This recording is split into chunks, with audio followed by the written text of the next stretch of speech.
राजर्षि शाहू महाविद्यालय लातूर हिंदी विभाग की तरफ से 12वीं कक्षा के छात्रों का मैं प्राध्यापक तोड़कर संगीता आप सभी का स्वागत करती हूँ इस वीडियो में। बच्चों,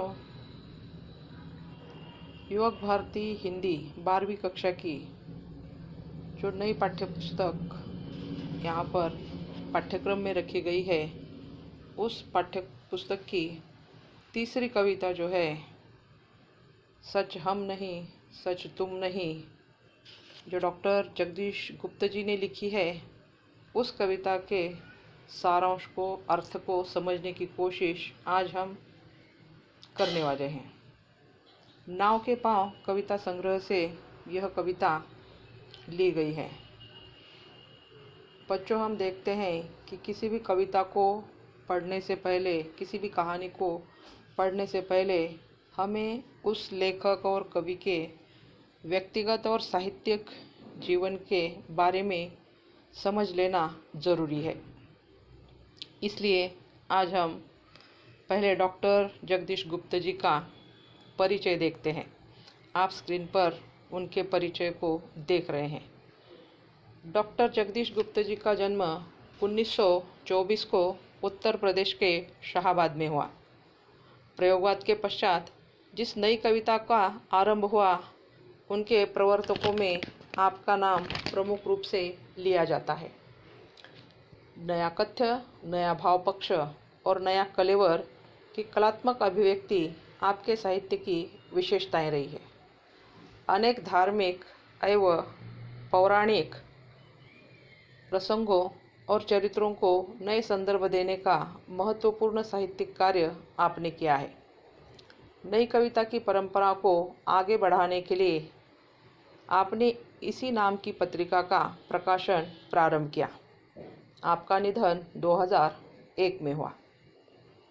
डॉक्टर जगदीश गुप्त जी के परिचय के बाद यहाँ पर साहित्य क्षेत्र में जो उनकी प्रमुख कृतियाँ हैं, उनके नाम यहाँ पर दिए गए हैं। उसमें नाव के पांव, शब्ददंश, हिमविद्ध, गोपागौतम, काव्य संग्रह, शंबुक, खंडकाव्य, भारतीय कला के पदचिन्ह, नई कविता, स्वरूप और समस्याएं, केशवदास आलोचना, नई कविता पत्रिका आदि आते हैं। विधा परिचय में यहाँ पर दिया गया है, प्रयोगवाद के बाद हिंदी कविता की जो नवीन धारा विकसित हुई, यह नई कविता है। नए भावबोधों की अभिव्यक्ति के साथ नए मूल्यों और नए शिल्प विधान का अन्वेषण नई कविता की विशेषताएं हैं। नई कविता का प्रारंभ डॉक्टर जगदीश गुप्त, रामस्वरूप चतुर्वेदी और विजयदेव शाही के संपादन में प्रकाशित नई कविता पत्रिका से माना जाता है। इसका मतलब है नई कविता के प्रारंभ में इन तीनों का विशेष योगदान रह चुका है। अब कविता के संदर्भ में पाठ परिचय जो है यहाँ पर दिया गया है, उसे हम देखते हैं। प्रस्तुत नई कविता में कवि संघर्ष को ही जीवन की सच्चाई मानते हैं। सच्चा मनुष्य वही है जो कठिनाइयों से घबराकर, मुसीबतों से डरकर न कभी झुके न रुके, परिस्थितियों से हार न माने। राह में चाहे फूल मिले या शूल, वह निरंतर चलता रहे, क्योंकि जिंदगी सहज चलने का नाम नहीं, बल्कि लीक से हटकर चलने का नाम है। हमें अपनी क्षमताएं स्वयं ही पहचाननी होगी। राह से भटक कर भी मंजिल अवश्य मिलेगी। भीतर बाहर से एक सा रहना ही आदर्श है। हमें अपने दुखों को पहचानना होगा, अपने आंसू स्वयं पोंछने होंगे तथा स्वयं योद्धा बनना होगा। जीवन संघर्ष की यही कहानी है। तो बच्चों, यहाँ पर जो पाठ परिचय दिया गया है, उस पाठ परिचय के साथ साथ कवि ने सारांश रूप में पूरी कविता का सारांश यहाँ पर दिया है। अब हम देखते हैं कि यह कविता व्यक्ति को, मनुष्य को जीवन में आगे बढ़ने के लिए प्रेरित करती है। जीवन जो है वह सुख दुख का मिश्रण है। कभी छाँव, कभी धूप हमारे जीवन में दिखाई देती है। जीवन में कुछ करने के लिए कैसे आगे बढ़े, कैसे समस्याओं से संघर्ष करें, कैसे आत्मप्रेरित हो जाए, कैसे अपनी क्षमताओं को स्वयं ही पहचाने, यह बातें जो है कवि ने इस कविता के माध्यम से समझाई है। यह जीवन एक युद्ध के समान है, इसलिए हमें स्वयं योद्धा बनकर सच्चाई के साथ, संघर्ष के साथ आगे बढ़ना चाहिए। यह आदर्श जीवन है। हमारा जीवन हमेशा परोपकारी होना चाहिए। बच्चों, हम अपने बारे में सोचते सोचते हमें अक्सर दूसरों के बारे में भी सोचना ज़रूरी है। निस्वार्थ भाव से जीवन जीते हुए जीवन के पथ पर निरंतर चलते रहना चाहिए। कभी राह में अगर हम भटक भी गए तो अंत में अपनी मंजिल तक पहुंचने में ही जीवन की सार्थकता कवि ने यहाँ पर इस कविता के माध्यम से समझाने की कोशिश की है। अब बच्चों, यहाँ पर हम कविता देखते हैं, कविता का अर्थ, उसका भावार्थ समझने की कोशिश करते हैं। जैसे आप देख रहे हैं कि यहाँ पर स्क्रीन पर कविता के पहले पद आपको दिखाई दे रहा है। अब उस पद को मैं पहले पढ़ती हूँ, उसके बाद उसके कुछ शब्दार्थ जो है उन शब्दार्थ को हम समझने की कोशिश करेंगे और उसके बाद जो है उसका अर्थ समझेंगे। सच हम नहीं सच तुम नहीं, सच हम नहीं सच तुम नहीं, सच है सतत संघर्ष ही। संघर्ष से हटकर जिए तो क्या जिए हम या कि तुम, संघर्ष से हटकर जिए तो क्या जिए हम या कि तुम। जो नत हुआ वह मृत हुआ, जो व्रंत से झरकर कुसुम। जो पंथ भूल रुका नहीं, जो हार देख झुका नहीं। जो पंथ भूल रुका नहीं, जो हार देख झुका नहीं। जिसने मरण को भी लिया हो जीत, है जीवन वही। सच हम नहीं सच तुम नहीं, सच है सतत संघर्ष ही। तो पहला पद आपने यहाँ पर देख लिया है। उसमें कुछ शब्द है जो पहले हम देखेंगे। नत हुआ मतलब झुका हुआ, जो दूसरों के सामने झुक गया, हार गया, यह संदर्भ आता है। यहाँ पर एक शब्द है जो व्रंत से झरकर कुसुम। व्रंत मतलब डंठल, जो डंठल होता है पुष्प का, कुसुम का, उसका डंठल जो है उससे वह अगर झड़ जाता है तो वह मुरझा जाता है। तो यहाँ पर पहले पद में जो है कवि जगदीश गुप्त जी हमें कहना चाहते हैं कि ना हम सच है ना तुम सच हो। मतलब इस जीवन में कुछ अगर सच है तो जीवन का संघर्ष ही सच है। जीवन में संघर्ष नहीं है तो कुछ नहीं है। वह जीवन बेकार है। जो मनुष्य जीवन में संघर्ष नहीं करता वह मनुष्य ही नहीं है। संघर्ष करना ही हमारा जीवन बनना चाहिए। मनुष्य जब संघर्ष करता है तब वह और निखरता है। मनुष्य जीवन में नत हुआ मतलब वह झुक गया तो वह हार गया, और वह मृत हुआ मतलब मौत को प्राप्त हुआ। जैसे संघर्ष से हटकर जीने की वह अगर कोशिश करेगा तो उसका अस्तित्व उस फूल की तरह मिट जाएगा जो फूल डंठल से तोड़ने पर मुरझा जाता है। उसका अपना कोई अस्तित्व नहीं रह जाता है। जैसे ही वह पेड़ से गिर जाएगा, डंठल से तोड़ दिया जाएगा तो वह नष्ट हो जाएगा। इसलिए संघर्ष से हटकर जीने पर उसका जीवन महत्वहीन बन जाएगा।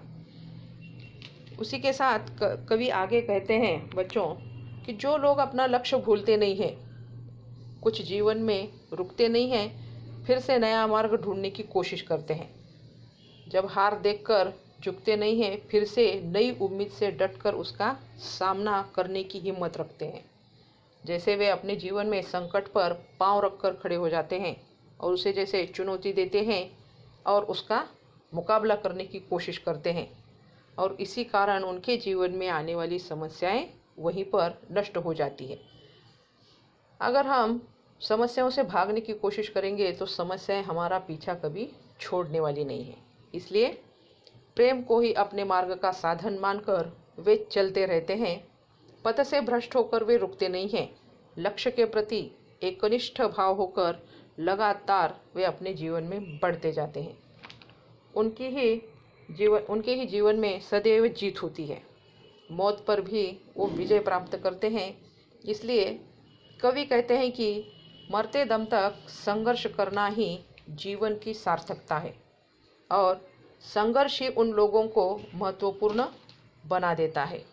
इस प्रकार से कवि ने यहाँ पर पहले पद में जो है संघर्ष किस प्रकार से जीवन में महत्वपूर्ण है उसका संदर्भ बताया है। अब उसी के साथ जो है हम अगला पद देखते हैं कि कवि ने दूसरे पद में कौन सा संदर्भ या सारांश बताने की कोशिश की है। आप स्क्रीन पर देख रहे हैं बच्चों दूसरे पद की पंक्तियाँ। ऐसा करो जिससे न प्राणों में कहीं जड़ता रहे, ऐसा करो जिससे न प्राणों में कहीं जड़ता रहे, जो है जहाँ चुपचाप अपने आप से लड़ता रहे। जो भी परिस्थितियाँ मिले, जो भी परिस्थितियाँ मिले, कांटे चुभे कलियाँ खिले, टूटे नहीं इंसान बस संदेश यौवन का यही, सच हम नहीं सच तुम नहीं, सच है सतत संघर्ष ही। तो बच्चों इस पद में भी जो है यहाँ पर कुछ शब्द आए हैं जिसका अर्थ आपको जान लेना महत्वपूर्ण है। जड़ता मतलब अचलता, एक जगह ठहराव जिसे हम कहते हैं। जैसे परिस्थितियाँ मतलब परिस्थिति जो हमारे सामने है, जो अनुकूल भी होती है कभी प्रतिकूल भी होती है। कांटों का संदर्भ यहाँ पर दुख से लिया गया है। कांटे चुभे मतलब कभी कभी जीवन में दुख भी आते हैं, तो उससे हमें टूटना नहीं है। तो हम देखते हैं बच्चों की कवि जगदीश गुप्त जी दूसरे पद में क्या कहना चाहते हैं कि जीवन में हमें ऐसे कार्य करने चाहिए कि जिससे हमारे जीवन में जड़ता, ठहराव, अचलता न आ जाए। हमें हमेशा क्रियाशील रहना चाहिए। हमें जीवन में कुछ न कुछ करते रहना चाहिए। एक जगह बैठे न रहते हुए हम निरंतर करते रहेंगे तो उसमें से ही कुछ नई सृजनशीलता हमारे अंदर जो होती है वह बाहर आ जाएगी। जो जहाँ भी है वहीं से अपने आप से चुपचाप अगर लड़ता रहे, वहीं बैठकर वह अगर संघर्ष करता रहे, तो हमारा संघर्ष जो है वह निरंतर चालू रहेगा। हमें जीवन में जो भी परिस्थितियाँ मिले, अनुकूल हो प्रतिकूल हो, कभी जीवन में अच्छा समय आता है, कभी जीवन में बुरा समय आता है, कभी खुशी होती है, कभी दुख होता है। समय हमें राह में चलते हुए कभी कभी कांटे भी मिल जाते हैं। कांटों का मतलब यहाँ पर दुख से लिया है। कभी कभी कांटे जब मिल जाते हैं, दुख मिल जाता है, तो उस दुख दर्द को अथवा उस दर्द को गले लगाकर हमें वहीं पर नहीं बैठना है। उसी के साथ हमारे जीवन में जो खुशियाँ आती है, उन खुशियों को कलियों का संदर्भ दिया गया है। तो उन खुशियों के साथ, दुखों के साथ हमें अपने जीवन में आगे बढ़ना है। फूलों से खुशबूदार जो आनंद मिले उसको साथ में लेकर चलना है। उस समय विभिन्न बाधाओं से जूझते हुए, टकराते हुए, लड़ते हुए, संघर्ष करते हुए जीवन के मार्ग पर अगर हम निरंतर आगे बढ़ते हैं तो यह दुख अपने आप ही अपने रास्ते से दूर हो जाते हैं। जीवन में मनुष्य संघर्ष करते हुए उतार चढ़ाव तो आते ही है, लेकिन उससे इंसान को टूटना नहीं है, कभी हार नहीं माननी है, आगे बढ़ते रहना है। तो जीवन में किसी भी परिस्थिति में मनुष्य जो हार नहीं मानता है वही मनुष्य जीवन में सफल होता है। यही युवाओं को संदेश जो है इस पंक्तियों के माध्यम से कवि ने दिया है। इस प्रकार से दूसरा पद जो है उसका संदर्भ हमने देख लिया है। अब बच्चों हम तीसरे पद की तरफ बढ़ते हैं, जिसमें कवि ने यहाँ पर जो पंक्तियाँ दी है उसे हम पहले पढ़ेंगे। हमने रचा आओ हमी अब तोड़ दे इस प्यार को, हमने रचा आओ हमी तोड़ दे इस प्यार को, यह क्या मिलन मिलना वही जो मोड़ दे मझधार को।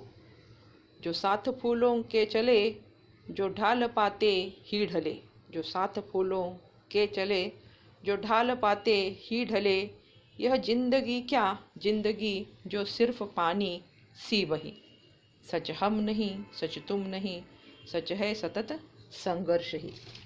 अब यहाँ पर जो है कुछ शब्दार्थ जो दिए गए हैं, जिसमें मोड़ दे मझधार को, मझधार मतलब नदी की धारा को मोड़ने की ताकत जो है इंसान के अंदर होना ज़रूरी है। ढाल मतलब ढलान जिसे कहा जाता है, कि जब पानी जो होता है कभी कभी ढलान की तरफ जो है बहने का उसका गुणधर्म होता है।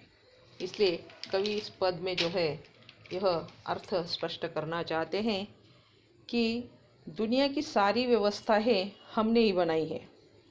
उस व्यवस्थाओं में प्रेम है, स्नेह है, मिलना है, बिछड़ना है। व्यवस्थाएं हम बनाती भी है और व्यवस्थाओं को हम बिगाड़ते भी हैं। लेकिन अब हम इस प्यार को तोड़कर जो है, जब तक हम बाधाओं को तोड़कर जीवन में आगे नहीं बढ़ेंगे, तब तक नदी की धारा मतलब मझधार को मोड़ने की ताकत हमारे अंदर नहीं आने वाली है। मतलब जब तक हम संघर्ष नहीं करते हैं, तब तक हमारे अंदर का निखार जो है वह बाहर आने वाला नहीं है। संघर्ष करने के बाद जो चीज़ हमें प्राप्त होती है उसका मज़ा ही कुछ और होता है। इसलिए कवि आगे कहते हैं बच्चों कि जो जीवन में सिर्फ सुखों के सहारे आगे बढ़ने की कोशिश करता है, मतलब जिसके जीवन में सिर्फ सुख ही सुख है, उसने कभी दुख देखा नहीं है, इसीलिए वह हमेशा फूलों के साथ मतलब सुख के साथ ही आगे बढ़ चुका है। उसके जीवन में कभी जब थोड़ा भी दुख आता है तो उसे कभी वह झेल नहीं पाता है, क्योंकि उन्होंने कभी अपने जीवन में दुख देखा ही नहीं है। उनके अंदर उस दुख से लड़ने की क्षमता ही नहीं होती है। इसलिए उन परिस्थितियों में उनका रोना धोना शुरू हो जाता है, जैसे वह उसे झेल नहीं पाते हैं, क्योंकि उनके अंदर की क्षमता उतनी बाहर नहीं आती है। वे लोग कमज़ोर हो जाते हैं, वे छोटी छोटी बातों से घबरा जाते हैं और जीवन में संघर्ष नहीं कर पाते हैं। इसलिए जीवन से वे हार जाते हैं। इसलिए सुख तो निरंतर अपने साथ रहने वाला नहीं है, दुख ही हमारे साथ निरंतर रहने वाला है। इसलिए दुख का सामना करना हमें सीखना चाहिए, अपने आत्मबल को और मजबूत बनाना चाहिए। यह कवि यहाँ पर समझाना चाहते हैं। जीवन को अगर हम पानी की तरह इस्तेमाल करेंगे, यहाँ पर पानी का उदाहरण कवि ने दिया है कि जैसे ही पानी का गुणधर्म होता है कि वह ढलान मिलते ही वहीं पर चल पड़ता है, लेकिन मनुष्य जीवन जो है वह पानी की तरह व्यर्थ बहने नहीं देना है। पानी की तरह अगर हम बहते जाएंगे तो हमें मंजिल नहीं मिलेगी। इसलिए हमें अपना रास्ता मार्ग खुद बनाना है, कोशिश करते रहना है, संघर्ष करते रहना है, अपने मनोबल को और दृढ़ बनाना है, मन के विश्वास को डगमगाने नहीं देना है। बाधाओं से जूझते हुए मन में एक आशा की किरण को निरंतर अगर हम जगाए रखते हैं, तभी जाकर हम अपने उद्देश्य को पूर्ण कर पाएंगे। अपनी मंजिल तक पहुंचकर कामयाबी तभी हम हासिल कर पाएंगे। इस प्रकार से कवि ने यहाँ पर तीसरे पद में भी संघर्ष अपने जीवन में कितना महत्वपूर्ण है यह बताने की कोशिश की है। तो चलिए बच्चों, हम चौथे पद की तरफ बढ़ते हैं। स्क्रीन पर आप देख रहे हैं चौथे पद की पंक्तियाँ। अपने हृदय का सत्य अपने आप हमको खोजना, अपने हृदय का सत्य अपने आप हमको खोजना, अपने नयन का नीर अपने आप हमको पोंछना। आकाश सुख देगा नहीं धरती पसीजी है कहीं, आकाश सुख देगा नहीं धरती पसीजी है कहीं, हर एक राही को भटक कर ही दिशा मिलती रही। सच हम नहीं, सच तुम नहीं, सच है सतत संघर्ष ही। तो यहाँ पर इस चौथे पद में जो है आप देख रहे हैं उसके कुछ शब्दार्थ हैं। पसीजी, धरती पसीजी मतलब मन में दया भाव आना। धरती मतलब यह भूमि, पृथ्वी जिसे कहा जाता है। तो इस राही मतलब राह में चलने वाला व्यक्ति, इंसान, जो यात्री कहलाता है। तो चौथे पद में जो है कवि यहाँ पर कहना चाहते हैं कि अपने हृदय का सत्य हमें खुद खोजना है। यह खोजने के लिए कोई दूसरा आने वाला नहीं है। हमें अपना आत्मपरीक्षण करना है, जिसके सहारे हम अपने अंदर की क्षमताओं को पहचानने की कोशिश करेंगे। खुद के ही मन में झांकने से अपनी क्षमताओं का परिचय हमें मिल जाता है। हम क्या कर सकते हैं, हम क्या नहीं कर सकते हैं, इसे ढूंढने का काम हमें स्वयं करना है। इसलिए कवि इन पंक्तियों के माध्यम से खुद की क्षमताओं को पहचानने की बात करते हैं। यहाँ पर कवि जगदीश जी कहना चाहते हैं बच्चों कि अपने नयन का नीर मतलब अपनी आँखों का पानी जो है हमें खुद पोंछना है। इसका मतलब है कि हमें दुख में, पीड़ा में खुद को, स्वयं को संभालना है। न डगमगाते हुए धीरज के साथ इस मुश्किल समय का सामना हमें करना है। इस संकट की घड़ी में कोई मेरी आँखों का पानी पोंछने के लिए आएगा, इसका हमें कभी इंतज़ार नहीं करना है, क्योंकि सुख में तो सभी साथ देने वाले होते हैं, लेकिन दुख तो स्वयं ही झेलना पड़ता है। ऐसे संकट के समय सुख देने के लिए आकाश से कुछ नहीं बरसने वाला है। इसका मतलब है कि आकाश से कोई हमें मदद मिलने वाली है, इसका इंतज़ार हमें नहीं करना है। ना ही दुख को देखकर इस धरती में दया भाव मेरे लिए आ जाएगा, इसका भी इंतज़ार नहीं करना है, क्योंकि धरती कभी इस दुख को देखकर पसीजने वाली नहीं है, मतलब उसमें दया भाव आने वाला नहीं है। जिससे हमारे हृदय को बल मिले, साहस मिले, उत्साह मिले, इस प्रकार का कार्य एक राही को निरंतर करते रहना चाहिए। कभी राही रास्ते में अगर भटक भी जाता है तो उसे कभी कभी कोई मार्ग नज़र नहीं आता है। वह निराश हो जाता है, वह थक जाता है, थक हार कर वह उसी रास्ते पर बैठ जाता है। लेकिन कभी कभी बच्चों हम देखते हैं कि जीवन के सारे रास्ते जब बंद हो जाते हैं तो हमारे सामने एक नया रास्ता आकर खड़ा हो जाता है, और एक नया रास्ता मिलने के बाद हम उस रास्ते पर चलने की कोशिश करते हैं। इसलिए कवि का कहना है कि राह में भटक कर भी राही जो है कभी कभी नई दिशा उसे मिल जाती है। संघर्ष का साथ हम कभी छोड़ते नहीं हैं, इसलिए यह नया मार्ग, नई मंजिल हमें मिल जाती है। इसलिए कहा जाता है कि संघर्ष करना ही जीवन की सच्चाई है। तो इस प्रकार से नई राह की तलाश में हमें निकलना है, यह संदेश यहाँ पर कवि देना चाहते हैं। अब हम जो है बच्चों 5वें पद की तरफ बढ़ते हैं। यहाँ पर स्क्रीन पर आप 5वां पद देख रहे हैं। बेकार है मुस्कान से ढकना हृदय की खिन्नता, आदर्श हो सकती नहीं तन और मन की भिन्नता। जब तक बंधी है चेतना, जब तक प्रणय दुख से घना, जब तक बंधी है चेतना, जब तक प्रणय दुख से घना, तब तक न मानूंगा कभी इस राह को ही मैं सही। सच हम नहीं, सच तुम नहीं, सच है सतत संघर्ष ही। यहाँ पर आप देख सकते हैं कि कुछ शब्द है। ढकना मतलब छुपाना जिसे कहा जाता है, खिन्नता मतलब उदासी, भिन्नता का अर्थ है अलग अलग प्रकार, आदर्श जो है जिसे कह सकते हैं कि उत्तम श्रेष्ठ आदर्श जो है हमारे जीवन में होना ज़रूरी है। चेतना है का मतलब होता है सचेत जागृत अवस्था, घना मतलब गहरा, प्रणय मतलब प्रेम। इस प्रकार के कुछ शब्दों के अर्थ यहाँ पर दिए गए हैं। तो बच्चों हम 5वें पद की तरफ पढ़ते हैं, उसका अर्थ समझने की कोशिश करते हैं। तो 5वें पद में गुप्त जी यहाँ पर कहना चाहते हैं कि अपने हृदय का दुख, उदासी अपने चेहरे पर नकली मुस्कान लाकर उसे छुपाना, ढकना व्यर्थ है, बेकार है। क्योंकि जब हमारा मन दुखी है, हम उदास है, तब तन और मन की यह भिन्नता जीवन में कभी भी आदर्श नहीं हो सकती। उसमें नकलीपन दिखाई देता है, उसमें सच्चाई नहीं होती है। झूठ का नकाब पहनकर जैसे हम दुनिया को धोखा दे रहे हैं, ऐसा हमें महसूस होता है। हम स्वयं भी इससे पूर्ण रूप से विचलित हो जाते हैं। हमारा मन हमारे चेहरे का साथ नहीं देता है, उसमें भिन्नता नज़र आती है। ऐसा दोहरा जीवन जो है हम कभी जी नहीं सकते हैं।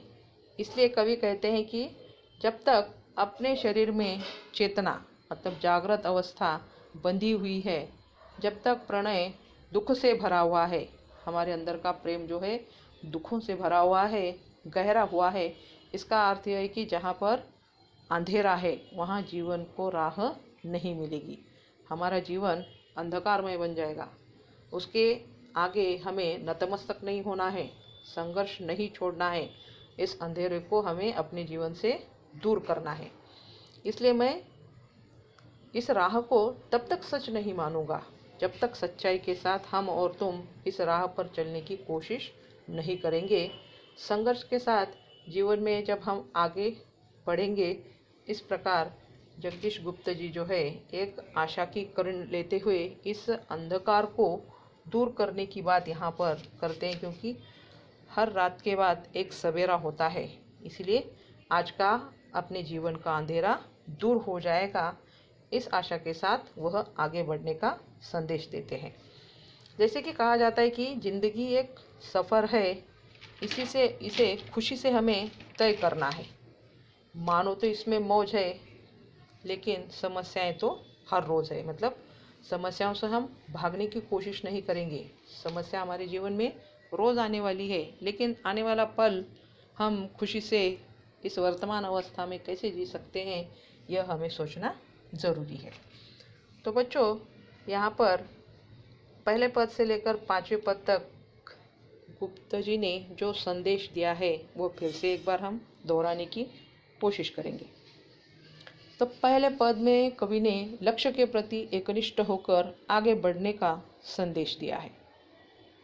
तो वहीं पर दूसरे पद में कवि कहते हैं कि सुख मिले या दुख मिले, दोनों का स्वीकार करना जीवन है। तीसरे पद में कवि कहना चाहते हैं कि संघर्ष करने से ही मनुष्य जमीन से उठकर आसमान की ऊंचाइयां हासिल कर सकता है। चौथे में कवि कहना चाहते हैं कि दुख ही दुनिया में सच्चाई का मार्ग दिखाता है और सही मार्ग पर चलने की प्रेरणा भी देता है। 5वें पद में कवि संदेश देते हैं कि जीवन के अंधेरों को दूर करके प्रकाश की तलाश में हमें निकलना चाहिए। जैसे आज आप देख रहे हैं कि इस लॉकडाउन के समय में मजदूर लोग अपने घर तक किस प्रकार की अवस्था में जा रहे हैं। ना उनके खाने पीने की व्यवस्था है यहाँ पर, ना ही उनके जाने के लिए कोई गाड़ियों की व्यवस्था है। पैदल चलते हुए धूप में जो है यहाँ पर अपने बच्चों को कंधे पर उठाकर, अपने माता पिताओं को कंधे पर उठाकर वह पूरी तरह से अपने घर तक, मंजिल तक पहुँचने की कोशिश कर रहे हैं। वह इन परिस्थितियों में हार नहीं मान रहे हैं। यह एक प्रेरणा जो है हमें इन लोगों को देखने के साथ मिल जाती है। तो इस प्रकार से इस कविता को पढ़कर मुझे भी 2 पंक्तियाँ याद आई, वह आपको मैं सुनाना चाहूँगी। लक्ष्य न ओझल होने पाए कदम मिलाकर चल, लक्ष्य न ओझल होने पाए कदम मिलाकर चल, सफलता तेरे कदम चूमेगी आज नहीं तो कल, आज नहीं तो कल। धन्यवाद बच्चों, कविता का सारांश अर्थ हमने देख लिया है। अब यहाँ पर इसी के साथ जो है आपको स्क्रीन पर कुछ शब्दार्थ दिखाई दे रहे हैं। मैंने हर एक पद में आए हुए शब्दार्थ आपको बताने की कोशिश की है। इसके अलावा भी आपको कोई शब्दार्थ अगर नहीं आते होंगे तो आप यहाँ पर इसके साथ चर्चा करते हुए मुझे बता सकते हैं। स्वाध्याय में जो है यहाँ पर आकलन हेतु कुछ प्रश्न दिए गए हैं। आप देख रहे हैं, कविता की पंक्ति पूर्ण कीजिए, इस प्रकार का स्वाध्याय आपको दिया गया है। जो 5 पद है उनमें से कुछ पंक्तियाँ, 4 पंक्तियाँ यहाँ पर दी गई है। जो अधूरी है उसे आपको पूरा करना है। उसी के साथ दूसरा स्वाध्याय जो दिया गया है कि जीवन यही है, किसे जीवन कहा जाता है, और मिलना वही है, किसे मिलना वही है, इसका स्पष्टीकरण आपको वहाँ पर लिखना है। अब यहाँ पर शब्द संपदा में जो है प्रत्येक शब्द के 2 पर्यायवाची शब्द लिखने की सूचना दी गई है। यहाँ पर शब्द के सामने 2 बॉक्स बनाए गए हैं। अब यहाँ पर बहुत सारे शब्द कविताओं में दिए जाते हैं, उनके पर्यायवाची मतलब एक ही अर्थ वाले शब्द आपको यहाँ पर लिखने हैं। उसमें पंथ, कांटा, फूल, नीर और नयन इस प्रकार के शब्द दिए गए हैं। आपको घर में बैठकर इस स्वाध्याय को छुड़ाना बहुत ज़रूरी है। आप जो है बुक में इसे लिख सकते हैं। अब अभिव्यक्ति के तौर पर आप देखेंगे कि तीसरा प्रश्न जो दिया गया है, जीवन निरंतर चलते रहने का नाम है, इस विचार की सार्थकता स्पष्ट कीजिए। और उसी में दूसरा दिया गया है, संघर्ष करने वाला ही जीवन का लक्ष्य प्राप्त करता है, इस विषय पर अपने विचार प्रकट कीजिए। तो अभिव्यक्ति में आपको अपना स्वमत लिखना ज़रूरी है। अपने विचार आपको यहाँ पर लिखने चाहिए। 2 अंकों के लिए यह प्रश्न आपको परीक्षा में पूछा जाता है। तो जीवन जो है निरंतर चलते रहने का नाम है। यह कवि ने जिस प्रकार से अलग अलग उदाहरणों से स्पष्ट किया है, उसी प्रकार से आपको अपने कल्पना शक्ति के आधार पर विचारों के सहारे इसे स्पष्ट करना ज़रूरी है। अब रसास्वादन में जो है आप देख सकते हैं कि आंसुओं को पोंछकर अपनी क्षमताओं को पहचानना ही जीवन है, इस सच्चाई को समझाते हुए कविता का रसास्वादन कीजिए। यह आपको करने के लिए कहा है। तो अपनी क्षमताओं को पहचान कर आप मुझे कोई दूसरा मदद करने के लिए आने वाला नहीं है, इसे ध्यान में रखते हुए आपको इसे लिखना है। अब साहित्य संबंधी सामान्य ज्ञान में जो है यहाँ पर जानकारी देने के लिए कहा गया है कि नई कविता के अन्य कवियों के नाम आपको यहाँ पर इस बॉक्स में लिखने हैं। मतलब डॉक्टर जगदीश गुप्त जी के साथ जिन 2 नए कवियों ने नई कविता का प्रारंभ किया है, उनके नाम आपको यहाँ पर लिखने हैं। उसी के साथ कवि डॉक्टर जगदीश गुप्त की प्रमुख साहित्यिक कृतियों के नाम। आपने यहाँ पर गुप्त जी का परिचय देखा पहले पेज पर, वहाँ पर प्रमुख कृतियों के नाम दिए हैं। उनमें से कुछ कृतियों के नाम आपको यहाँ पर लिखने हैं। अब उसी के साथ जो है व्याकरण विभाग में यहाँ पर एक प्रश्न आपको दिया गया है। निम्नलिखित वाक्यों में अधोरेखांकित शब्दों का लिंग परिवर्तन कर वाक्य फिर से लिखिए।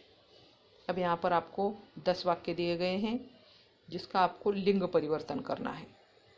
अब यहाँ पर आप देख रहे हैं कि पहला वाक्य जो है, बहुत चेष्टा करने पर भी हरिण न आया, यह वाक्य दिया गया है और हरिण के नीचे अधोरेखांकित किया है। प्रत्येक वाक्य में एक शब्द के नीचे अधोरेखांकित किया गया है और उसका आपको लिंग परिवर्तन करना है। मतलब स्त्रीलिंग में दिया है तो उसे पुल्लिंग में लिखना है और पुल्लिंग में शब्द दिया गया है तो उसको स्त्रीलिंग में लिखना है। तो इस प्रकार से यहाँ पर जो 10 वाक्य दिए गए हैं, उन 10 वाक्यों को आपको अपने बुक में लिखना ज़रूरी है। तो बच्चों, इस प्रकार से आपको इस सच हम नहीं सच तुम नहीं इस कविता का अर्थ समझाने की कोशिश मैंने की है। अगर कविता में कुछ आपको समस्याएं आती है, कुछ अर्थ समझ में नहीं आता है, तो आप जो है यहाँ पर पूरी तरह से उस कविता को अगर ध्यान से पढ़ने की कोशिश करेंगे, दोबारा अगर इस वीडियो को देखने की कोशिश करेंगे, तो आपको यहाँ पर अर्थ समझ में आएगा। फिर भी अगर आपको कोई परेशानी होगी तो आप जो है यहाँ पर वीडियो के नीचे जो कमेंट बॉक्स होता है उसमें आप यहाँ पर उसके साथ शेयर कर सकते हैं, लिख सकते हैं, भेज सकते हैं समस्याएं। तो घर में ही बैठकर जो है अलग अलग कविता कहानियों की वीडियो देखकर आपको अभी पढ़ाई करनी है। जब तक महाविद्यालय शुरू नहीं होता है तब तक हमें इसी प्रकार से ऑनलाइन जो है पढ़ाई करनी है। धन्यवाद। अगले वीडियो में हम बाद में मिलेंगे।